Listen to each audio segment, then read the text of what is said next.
Okay, welcome everybody. We got a related topic on building and construction, and this is Lance Luke with Martin Pea, and our topic is Aloha Stadium from rust to dust. Now, uh, the dust really hasn't settled yet, but I'll be able to give you kind of a good background, very short. Not going to go into a lot of detail about specific things, but it's probably widely known about the problems with Aloha Stadium from the beginning, but I'll just take you on a short tour.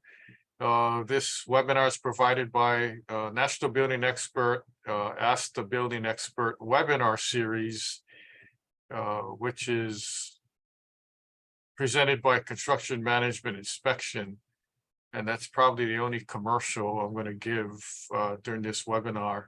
So let's get right into it. Why was the Aloha Stadium built? Well, before the Aloha Stadium, there was what's called Honolulu Stadium, which is built out of wood. It was all wood, and I'm not sure when it was built, but somewhere during the 1960s, it kind of ended its useful life. But I remember going there, and a lot of you probably remember going there. It was located on King Street in Moiliili area, and it was termed the Termite Palace because it was made out of wood. There was a lot of termite damage and structural damage, and it was kind of scary because when we would have football games and everyone was cheering and stomping, the whole building would be shaking. And if you were underneath the bleachers while that was going on, you got the feeling that that whole thing is going to collapse on top of you. It was kind of scary.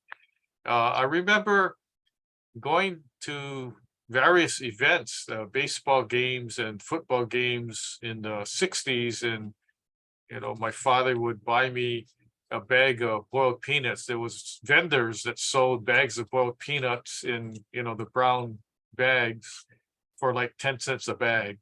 So I know I'm going way back in the 60s. You cannot get a bag of boiled peanuts for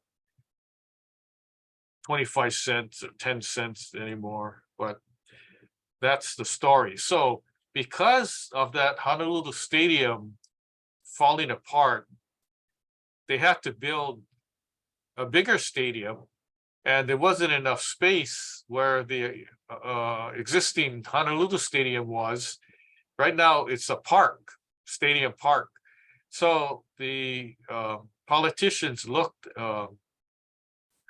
at other property, and they identified a property in Halawa, and that's where the Aloha Stadium was built, in the Halawa area.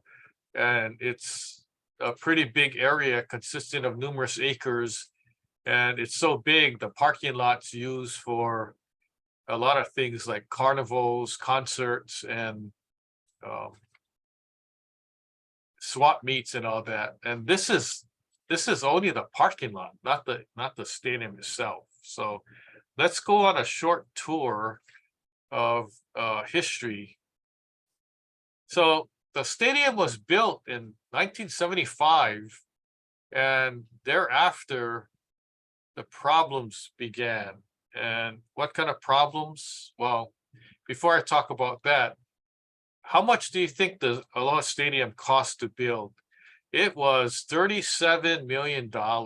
And by calculation, the equivalent of US dollars today, or in 2022, the last time I ran the currency check, the $37 million in 1975 equates to $201 million in 2022. So naturally, in 2023, it'll be a little bit more, but that just gives you a perspective. Now,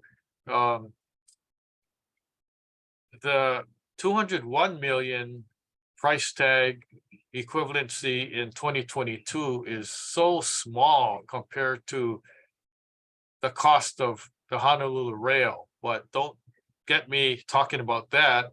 Although the rail is related to the Aloha Stadium area because one of the rail stations is at the Aloha Stadium area. So you get the picture. That's the idea. That's the whole master plan. So in 1975, the stadium was not built out of wood. It was built out of, oh, guess what? There's this new space age material, and it's called structural steel. And, it'll last forever. It's not going to rust because the idea was that it's called weathering steel. So what happens is, and you might ask, well, steel is steel. It's going to rust and corrode. Okay, yeah, but this is special. It's special kind of steel where it only rusts from exterior very lightly. And when it rusts and corrodes, it forms a patina effect, like a protective layer to protect the whole structural beam and your structural elements. So every single piece of metal and steel that was used was supposed to have this little corrosive protection over it. Okay, but what happened was these mainland people and other designers, wherever they were from, they did not realize that Hawaii has a very corrosive environment because there's a lot of salt in the air and the trade wind. So Hawaii is surrounded by ocean, Pacific Ocean. You have trade winds that blow, and guess what? Now you have all the salt in the air blowing inland and landing on different things. What are the different things? It could be the steel, right? Well, I take that back. I'm saying it could be. It actually happened. So in actuality, the entire structural supports and framework of the Aloha Stadium started corroding from the time it was first built. Can you imagine that? And there were big lawsuits going on. So the state suing the designer and the steel manufacturer and all that. And somehow there was some small settlement, but the state never really recovered. There wasn't enough money to like build a new stadium or repair any of those things. So, and the design at the time I thought was brilliant because you have this big stadium that could fit over 50,000 people, and you could configure it into 3 different shapes. Okay, what were the shapes? Okay, you have a diamond shape, which is good for baseball and soccer, and then you reconfigure it into oval shape for football games, and then you refigure it again based on a triangle shape for concerts and those kind of things. So that idea I thought was pretty interesting. But what happened over time was the rollers of the big sections that weigh, hundreds of tons got corroded, and the sections couldn't move. So basically it was decided that they're just going to leave the configuration into the oval shape that's used for football games. So that's how it ended up being that shape. So that's what happened. All this steel started corroding and all that. So, and guess what? It never stopped. It's still corroding to this day. And when the last time I attended events, it was kind of scary because when I looked at the seats, it was steel connected with bolts and it was all rusting. And, when you have sports games and everyone's cheering and stomping, or you have rock concerts where everybody's cheering and stomping, it's not good for the rust supports, right? So you can feel the whole section moving. And is it supposed to move like that? Yeah, but the steel is supposed to be intact. So when you have a lot of corrosion and all that, and you have a lot of movement, something's going to give. So in history, they had to replace a whole bunch of chairs and various studs and struts and things like that caused by the rust. So that's what happened. Structural safety concerns, as I mentioned, when you have a big building such as Aloha Stadium, you got all these moving parts, right? Some really weren't supposed to move that much.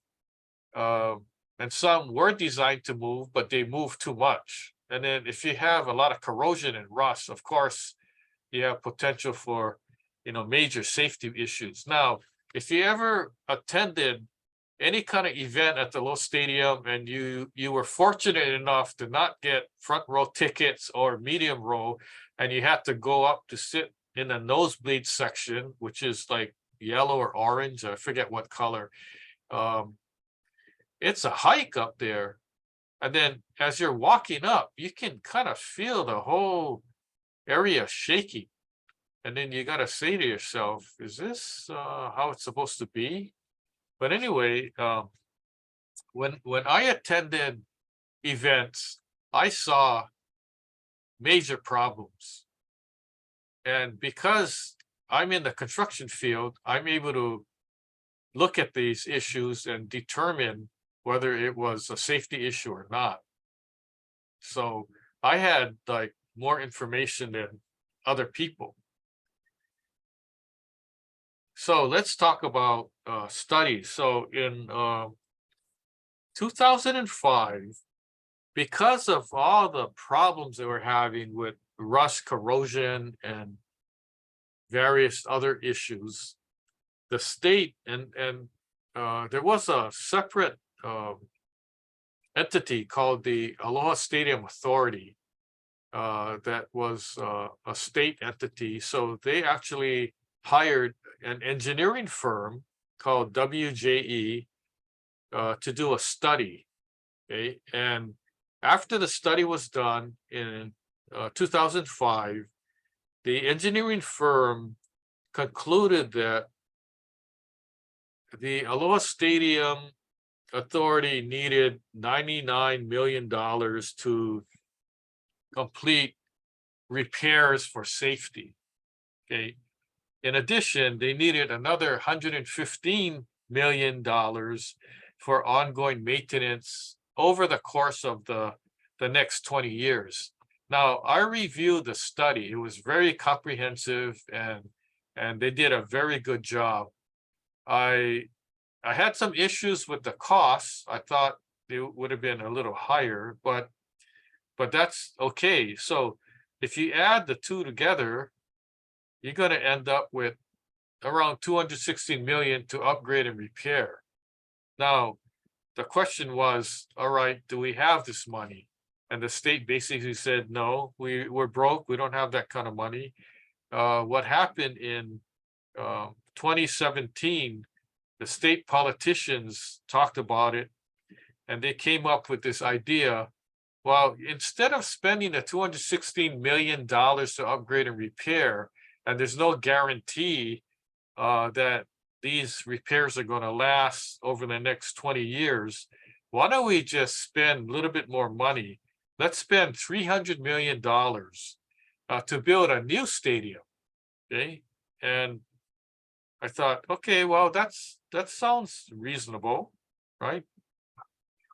But what happened in 2 years prior to that, the same year in 2007, about $12.4 million was used to remove rust and corrosion and kind of do fixes to make it safer. Okay, this is 2007. So they did spend some money, but then kind of things stopped after that. There were like disagreements with spending more money to repair or just tearing it down and rebuilding a new stadium. Now, the existing stadium seating could fit 50,000 people, okay, or maybe 52,000 if you packed it in, but depends on the configurations. For concert seating, probably 35,000 or something, but um, the smaller new stadium that was proposed, the seating configuration, seating arrangement, seating count was about 35,000 people, which is a lot smaller than the original Aloha Stadium. But anyway, that's the story there. Now, let me see. Okay, stadium officially closed in 2020. All right, but let me back up and let you know in 2019 there was a news story, and I got to tell you about this. Somebody had called the news, KHON2 News, and said they attended an event at the stadium and they saw corrosion on the seats like falling apart. And they asked, well, we don't know if this is safe or not. So the news people reached out to me and interviewed me. And this is in 2019. And so there was a news story. And I went on the news and said, they asked me point blank, is the stadium safe? Like, would you go there and attend events? And I said, absolutely not. The stadium is not safe. It's scary. There's a lot of rusted corrosion. Something's going to happen, if it's not fixed. And then after that, the state argued with me and said, no, you're full of it. That's not true.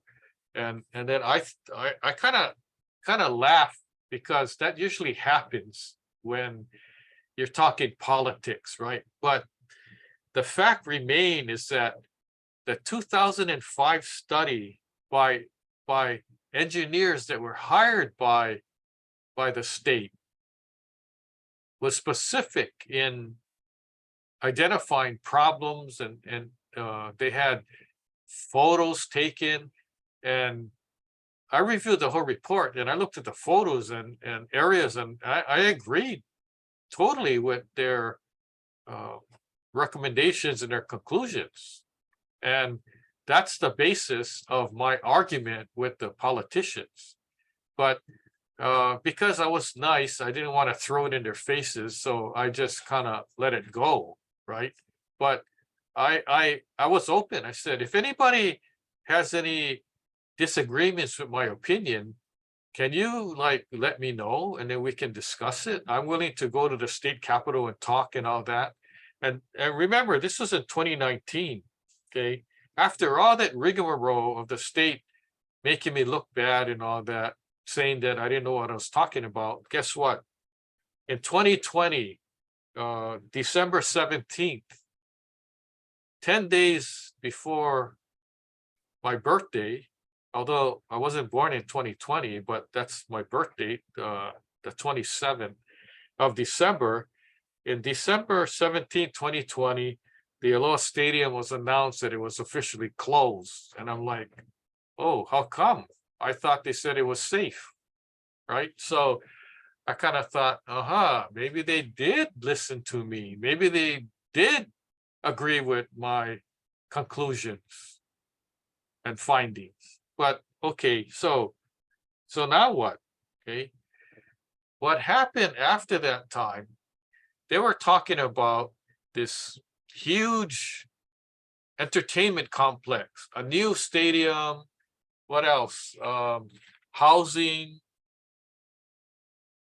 stores, restaurants, luxury hotels, amenities, parks, all that. So it was this whole entertainment district, basically, on its own. And I thought it was a very good idea. But you know what? That actually wasn't anybody's bright idea.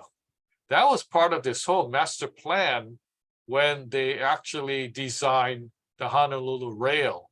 Okay. Do you know why the Honolulu Rail station is at Aloha Stadium? Right? Put it together, right? It's kind of like, oh, I guess they must have had this plan. They, if you look at where the stadium is now, it's one building that's closed and a huge parking deck. You would think that uh, if they didn't have any plans, why would they have the rail stop at that area? Okay, so it was part of the whole master complex. If you talk to any of the politicians that were involved in the rail, they would tell you the same thing. So I'm not telling you anything new. This thing was known years and years ago. Okay, this whole master plan. But I agree, this is an area where there's a lot of space and you could do good. But what happened was this whole idea of private public partnership never really panned out. The governor allotted money to build a new stadium, forget about everything else, but it's still kind of undecided at this point, right? Um, but I personally like the idea, because if you're going to build housing, okay, but maybe you don't build luxury housing, maybe you build affordable housing or rentals. Why don't you put up rental towers, government, and then you can house the homeless, so everybody has a house to live in, right? The location is so good, it's like minutes away from the airport, so of course you could have hotels there and stuff. So I think the idea is good, it just has to be planned properly, and there's no money right now um, to do everything. So maybe talk to some developers and see, what the deal is going to be. Let me see what else I have here. Okay, so as I mentioned before, the governor had, forget about this whole idea of hotels and condo projects, restaurants, shopping centers, and all that. Just build a new standalone stadium. What's a standalone stadium? A standalone is the stadium that we have right now that's shut down. It's by itself, right, with a parking deck, a parking lot, and nothing else is around it. Okay, that idea is not a very good idea, especially in Hawaii. On the mainland, the stadiums are so big that can fit 100,000 people. You could have a standalone stadium because of the design, and of course, the parking has to be huge, right? So the standalone stadium is not a good idea in Hawaii. It has to be combined to make the synergy work with all kind of other entities, such as condo buildings, rental housing, shopping centers, strip mall, hotels, green space, a park, um, maybe different amenities, games, Ferris wheel, and all that kind of stuff. I mean, we gotta get our act together and do something good, not poor planning, right? So right now, let me see what else. I think this is the last slide. Okay, so right now, the stadium is not in use because it's shut down, but they're still using the parking lot. So they're having swap meets. The swap meets, if you haven't been to a swap meet, I would say go, because it's a lot of fun. There's like 400 vendors. There's food trucks. I mean, to me, it's a whole event. Plan like half a day. It's super hot though, so but you can buy shave ice and stuff and refreshments. So it's fun, even if you don't need anything. It's fun to walk around and see what everybody has, and support local vendors, right? Support the economy. And most of these vendors are all like family owned businesses or small businesses. They're not, huge corporations and all that. So that's why I rather tell people spend the money at the swap meet. And a lot of tourists go there too, because they sell all kinds of stuff. Every time I go, I'm surprised, right? There was one place that sold ukuleles, t-shirts, and yeah, it's surprising the kind of goods and products that are offered. Now, I remember going to the Aloha Stadium and seeing concerts, rock concerts, and other events such as what do you call that? Bigfoot, mud bog, tractor pull, and I was surprised it was packed. I didn't know so many people were interested in that kind of thing. And then also wrestling. I attended World Wrestling Federation matches at Aloha Stadium, and I remember the highlight of the evening was the main event: Hulk Hogan versus Andre the Giant. And I mean, I watched these wrestlers from when I was a kid, and to see them in person, I mean, it was pretty exciting for me. Um, I don't think I grew up from that. Anyway, let me tell you what kind of concerts they had at Aloha Stadium.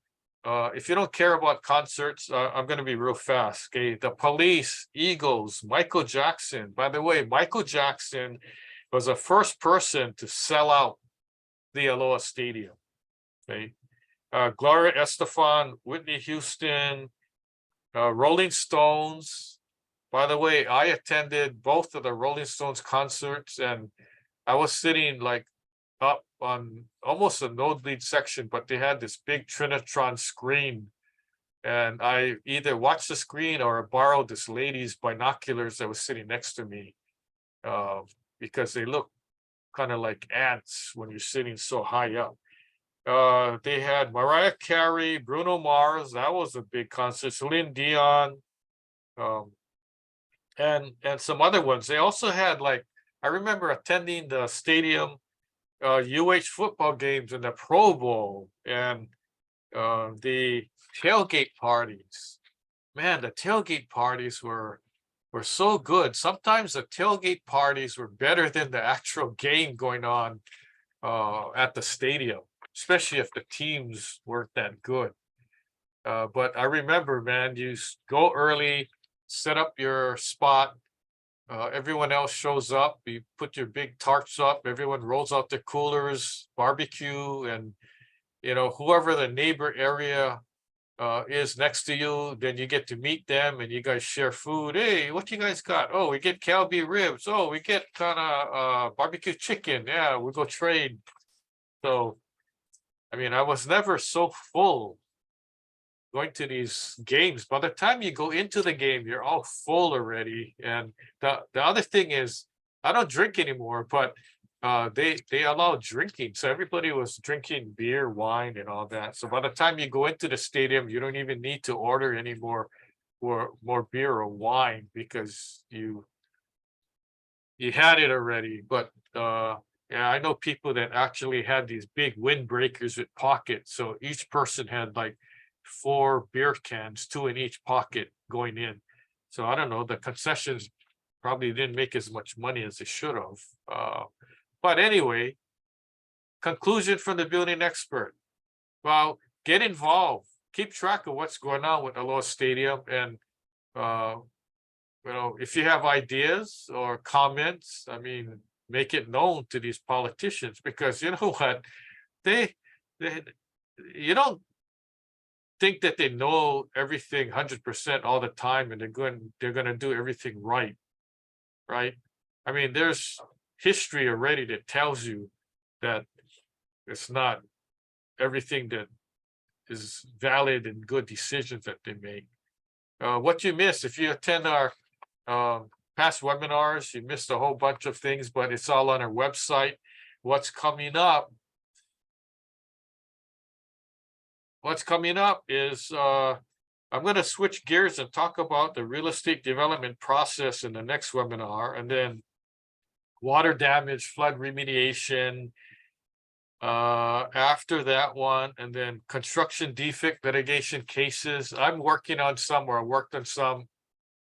I'll give you actual case information on the cases that I worked on, and even conflicts that didn't involve actual lawsuits, but it was talk story, mediation, arbitration, that kind of thing.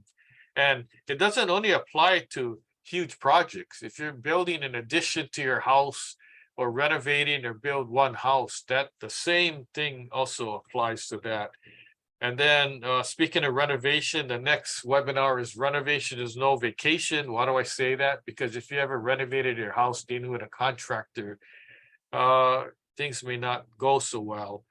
And then switching gears to real estate seller disclosure. After that, international residential code, and then cliff dwelling construction. I just got interested in how do these people build on mountains and in cliffs. So I'm giving a talk about that. And then after that is the Honolulu Rail, the good, bad, and the ugly. And you probably heard everything about it, but that's probably a refresher course. And then after that, what's top of mind? Red Hill, I'll talk about that. And then the last one is why hire a construction manager. Okay, so you can register for our webinars or watch the past webinars we're given. You go to our website, askbuildingexpert.now.site.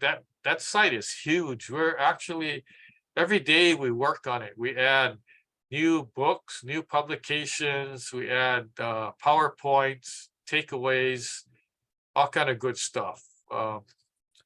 So we're always expanding it. I don't know, lost count how many webinar video replays we have on it already. It must be like at least over 50 by now. So anyway, you're welcome. It's all free. There's no charge. You don't need a Netflix account. But if you're going to watch like one or two, I would advise to get some snacks and refreshments. Not because I'm boring, it's because each one is like about an hour long. So anyway, enough of that. Let's go to questions. You got questions, I got answers. I got my number listed and my email if you need to get a hold of me. Also, if your question doesn't have anything to do with the subject matter of Aloha Stadium, that's fine. If you have questions regarding construction or buildings or anything like that, you're welcome to ask. If you're on a Zoom platform, post to the chat or the Q&A. And then if you're on Facebook or LinkedIn, or I don't know where we're broadcasting, you can post to there also. Before I forget, I want to thank all the attendees who are on our Zoom platform. There's Gail, Ryan, John, Jack, and also people who are not even, well, people who are not from Hawaii. They're actually from other states in the US, and then we got some that are from different parts of the world. So thank you. I'm glad that the word is spreading around. I know Aloha Stadium doesn't apply to anywhere in the US or around the world, but the same concepts in a lot of my webinars do apply when I talk about construction and buildings. But feel free to reach out. We're happy to help. And right now I'm going to wake Martin up and see if he has any questions that anybody had sent in. So Martin, are you like awake? Always awake, Lance, always awake. Okay, good. And So I'm pretty sure there's some questions because I kind of breezed through all this whole thing and even interjected my stories. I mean, I can't forget the interesting stories like the old stadium, Termite Palace, the new stadium, tailgate parties, good stuff like that. But let's tackle some questions. okay, Lance. Well, first of all, thank you for the history on Aloha Stadium, and I just realized it's almost 50 years since I first started. We're getting near the 50 years that stadium was shared with us. And also thanks for sharing the nostalgia moments. You have some comments in the social media side of people's memories of Aloha Stadium. And yeah, we've all spent a lot of time there doing everything from entertainment to sports to you name it. So now let me get to some of the questions that have been sent in here. First one is, more about the future of Aloha Stadium. This one is, what are the potential options for the future of Aloha Stadium, and what are the advantages and disadvantages of each? Yeah, where's the Aloha Stadium going from here? Okay, there's several options. Some of them are not going to work. Like one option is to build a standalone, just like knock down the existing building and build a replacement, build a brand new stadium, and then keep all the parking. Okay, that's one option. Is that going to happen? No. Does that make sense? No, it doesn't. Because why would the rail stop at that Aloha Stadium if it's only a stadium, right? That kind of doesn't make sense. You need to have other buildings. So you got to turn that whole area into a huge entertainment complex, so to speak. So it does make sense for the rail to stop where you have the stadium, you have a couple hotels, you have a park, you have a strip mall or a little shopping center. You have all kind of different things, maybe an office building, entertainment complex, a whole entertainment complex. Basically, think about taking like a couple blocks in Las Vegas that has like a hotel, housing, entertainment complex and all that, maybe a stadium. Just think about that. That would make sense for the rail to stop there, but it wouldn't make sense at all for the rail to stop at Aloha Stadium when most of the time nothing's happening at the stadium, right?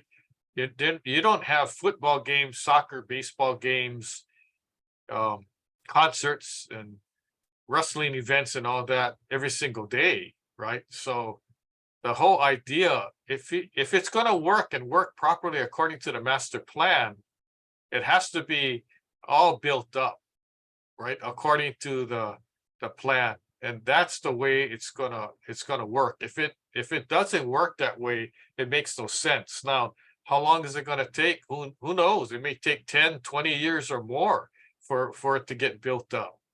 But remember before the city was saying, oh, Kapolei is going to be the second city, right? Has that ever happened?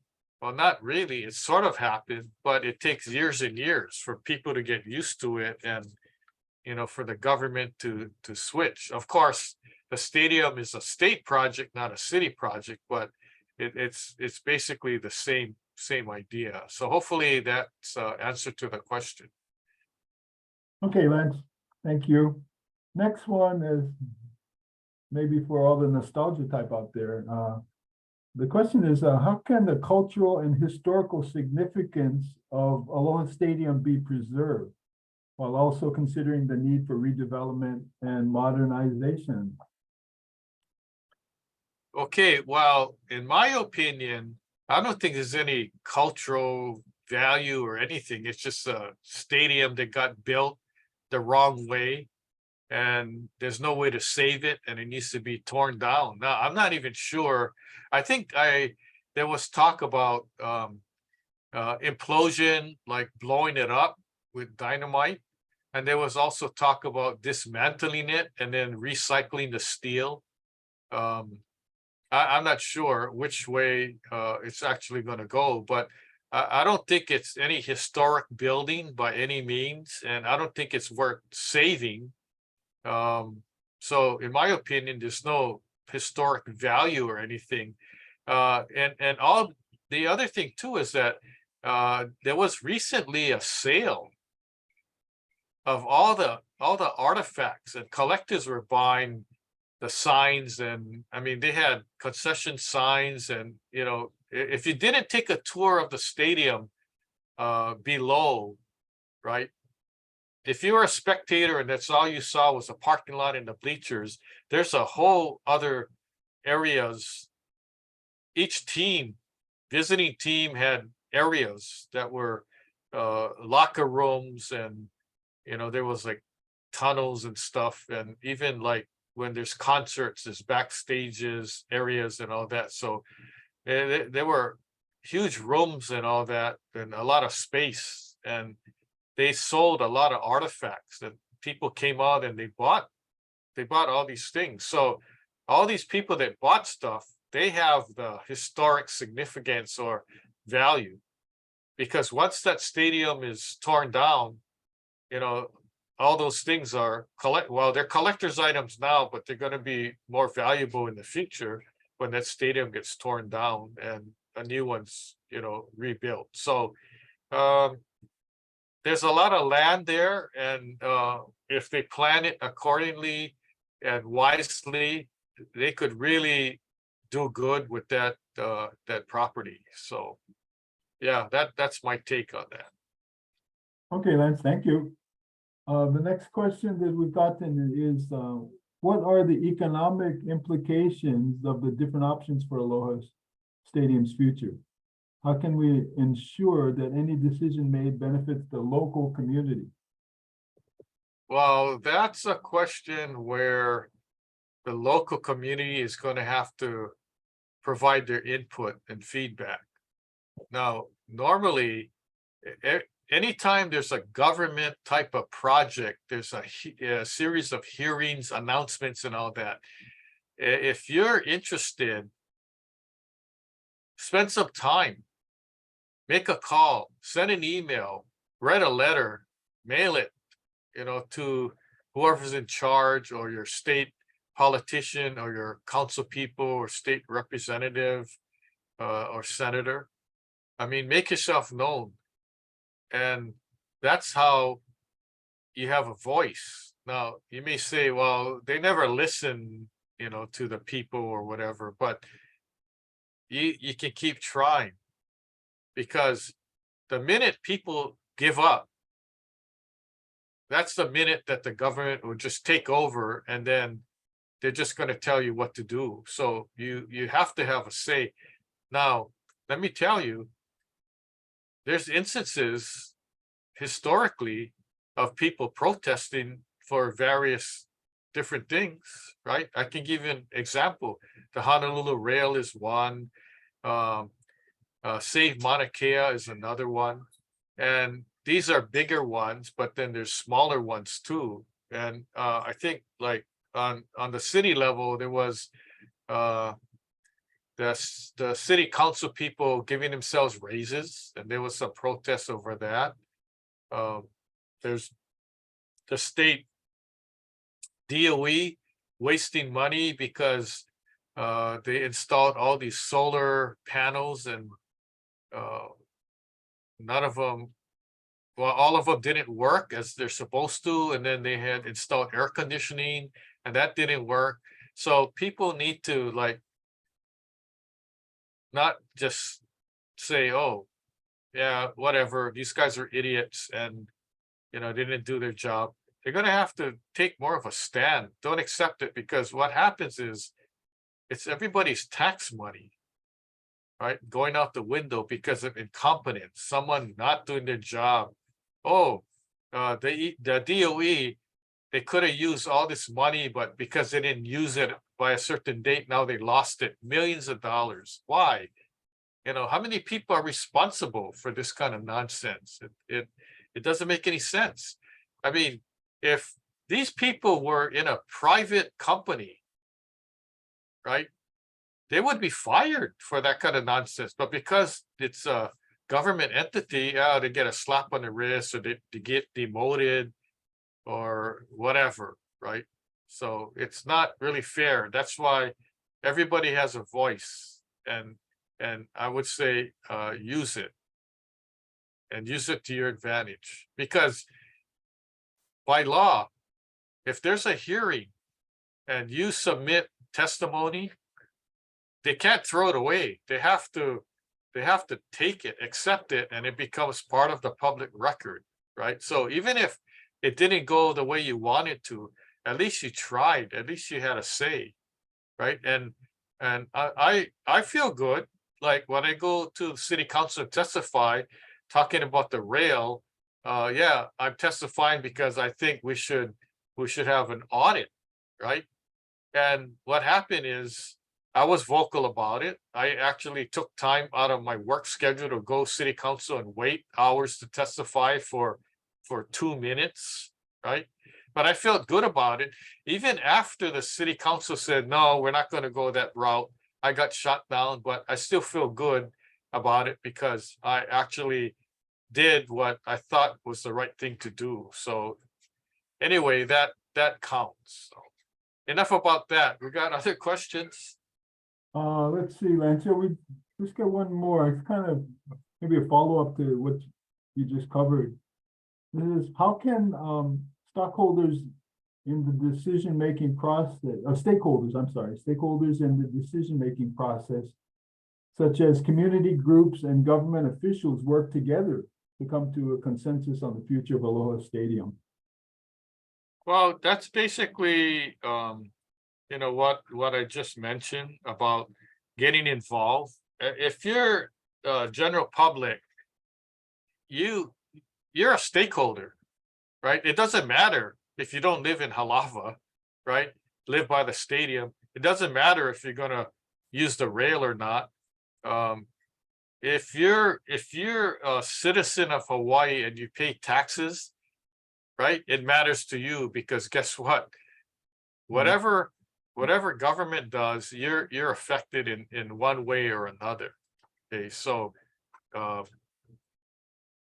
just try to do your best, and if you have something to say it. And Hawaii historically is like one of the worst states. I'm sorry to say, worst states that when it comes to voting. It's like people are so apathetic. It's like either they're like, no sense vote because the people that are gonna get in are gonna get in, and I'm not even gonna take my time voting because it doesn't matter. The people that I vote for never get in, right? Or they're just voting because somebody they know, or they belong to a certain ethnic background that the politician is or something, so they vote that way without voting for the person's platform or not, right? So, and personally, I have to admit, when I vote, most of the people that I vote for don't get in. And why? Well, maybe I'm voting for the underdog, or I'm voting for who I think has a better platform. I don't vote because of affiliation, right? So if I'm Republican, I'm not voting all Republican. I'm voting for whoever I think is going to be the right person for the job, regardless of whether they're Republican or Democrat or independent or Green Party or whatever their party is, right? So that's just my personal take on it. And I have to accept the results because that's the results of the majority of the people. But then when I look at the percentages of people who turned out to vote, I mean, it's like pathetic. I'm thinking, you know, if people don't go out and vote, they have no right to be complaining about government, right? Because they have a chance to turn things around, maybe. But so that's normally what happens. So anyway, any other comments or anything? I feel like I'm on a talk radio show or something. No, Lance, no other questions. Get comments on what is this now? Oh, Facebook on the nostalgia. One of your viewers remembers seeing Beach Boys and Heart in 1977 at the stadium. Oh yeah, that's right. I remember that one. Remember that one? Somebody had brought in, or a bunch of people had brought in these beach balls, and they're just like uh hitting it around, and it was like interesting to see the balls going and how long it's going to last, where it goes and all that. And the harder you hit it, you pass 10 12 rows of people, and it goes high in the air. I know that was interesting. I actually got sidetracked watching the beach ball, and I missed portions of the songs that the Beach Boys were playing. But anyway, thank you. I know that every webinar people post their comments to Facebook. So it's okay. I welcome that. Even if it's like days later, a week later, feel free to post because we monitor our social media accounts. And we just don't post stuff and not engage. And even if we don't respond to it, we're reading it. And I can tell you that I have numerous social media accounts, and I cannot personally manage all of them at the same time. So Martin and I actually have uh, a group that help us. They're social media managers, and they help post things on social media, uh, post blogs to our different websites and social media accounts and all that. So there's a whole lot going on. And I'm going to take this time to let you know that not only do we have this um, Ask Building Expert webinar series, we have another company that we do social media marketing, and it's called Ask Marketing Experts .now.site, and that's a whole nother webinar series platform that we have in a whole different website and a whole bunch of other webinars that we do for that. So if you're a small business owner, entrepreneur, you might be interested in that. That's the reason why we have so many things going on. I think we're giving like at least 4 webinars a month, and the it takes a lot of time to plan it and get ready. It's not like we just turn our computer on and start talking. There's a lot of planning that goes on in creating the PowerPoint and coming up with the information, um, research and all that. It probably takes about 40 hours of preparation and all that to do one hour webinar. And I'm not joking, because when I used to go and do a lot of seminars, speaking engagements, and it does take me 40 hours of planning, practicing, and all that behind the scenes to even pull off a 1 hour seminar. And I mean, everything we do, we want it to be really good, right? Professional, and not just go on and talk story and we don't really know what we're talking about, or we're not prepared. I mean, the number one thing is preparation, right? And I think that if we don't prepare good and we're not professional, people wouldn't tune into our webinars or post on our social media platform. So we're getting hundreds of responses, and we like that. And it's just what we're here for, to help the community. And usually on this series, I only talk about building and construction stuff. So Aloha Stadium is kind of off topic, but it does like hint on building and construction, because it's going to get torn down. And also I gave you a little primer on what the problems were when it was built and all that. But um, I did a lot of research and a lot of studying at the time. Fortunately, I kept track of what was happening because I didn't think it was right. And me being in the construction industry, I wanted to know, like, why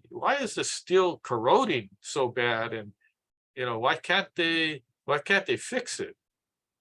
Right. And then come to find out they can't. It's like too far gone. And then it's like, oh boy, it was like one of the most terrible decisions a state ever made. Right. I think, I don't know other ones, and like the Honolulu Rail, I think that was one of the biggest dumb decisions the city made. But we'll see. I mean, people don't agree with me about the rail and say, why am I always cutting the rail down and all that? Well, one reason is because if you see how many checks I write to the state tax department to pay for the rail, that's one thing. The other thing is that all this ridership data from the beginning is a bunch of hogwash, and it's going to be proven, right? All this like 10,000 riders a day, I already knew from the beginning, there's no way, when I did my research, there's no way that's going to ever happen, right? right now, Hart is even saying, you're looking at maybe 1,000 to 2,000 riders a day. Well, what happened when it first opened, right, for business? They had like thousands of riders, 70,000 riders in a week or whatever. Well, because it's a novelty. Anytime it's a novelty, you're going to get a lot of people, and then after that, the novelty wears off, and then it goes, in a more even situation. So you're gonna see like, if are we gonna hit 2,000 riders a day? And then if you calculate, why don't you ask Hart, what's your cost per day to maintain this system, right? But people have to understand too, any kind of public works project, it's not 100% even. So normally, like from the beginning on a project like the rail, right? They're only going to collect maybe 30%, or not even that, 30% of income. And then a 70% is expenses that the government has to pay to run the project, to run the rail project. So it's always a losing proposition, right? And the rail is not an exception. So keep track. And I'm on record, because this is being recorded and it's going to be posted to the website. So if I'm wrong and it exceeds that, okay, then I'll be the first one to say, hey, sorry, I was wrong. I gave you the wrong information. But I haven't been a supporter of the rail, and I don't think I ever will be, because it was like a boondoggle project. Everyone, it's political. And it's still going to be political until the very end. So I know this topic wasn't about the rail, but somehow I got to going sidetracking. But anyway, thank you everybody for attending. Register for our next webinar. Post comments if you're able to watch the video. If you don't attend live, that's fine too. You can always watch the replay on Facebook, LinkedIn, or just go to our website. So on behalf of Martin and I, Ask the Building Expert, thank you for attending, and hope to see you at the next webinar. Aloha. Aloha.